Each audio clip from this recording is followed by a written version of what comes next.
मुल्क के दीगर शहरों की तरह कमीर शहर के बाजारों और हार्डवेयर की दुकानों पर भी ईद कुर्बान की मुनासबत से खुसूसी स्टॉल्स लगाए जाते हैं, जहां मुख्तलिफ साइज और इकसाम के छुरी और टोके दस्तयाब होते हैं। ब्यूरो रिपोर्ट सैयद हसनैन नकवी, साहिवाल, और आप देख रहे हैं आज तक।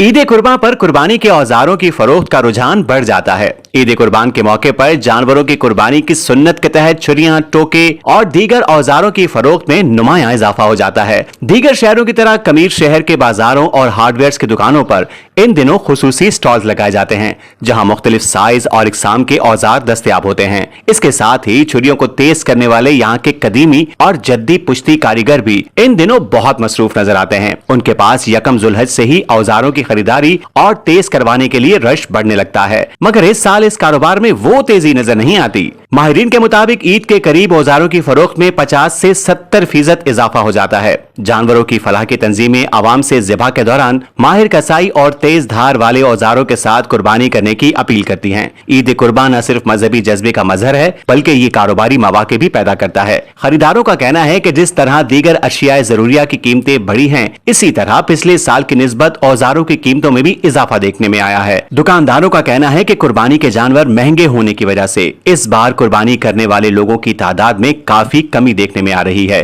इसीलिए हमारे नए औजारों की खरीदारी में भी वाज़ेह कमी दिखाई देती है। ज्यादातर लोग कुर्बानी के पुराने औजार ही दोबारा तेज करवाने आ रहे हैं। बिजली के रेट में इजाफे से औजार लगवाई के रेट भी पिछले साल की निस्बत 20 से 40 रुपए बढ़ चुके हैं। मजीद खबरों और न्यूज अपडेट्स के लिए देखते रहिए आज तक, खबर सच के साथ। आज तक न्यूज, खबर सच के साथ।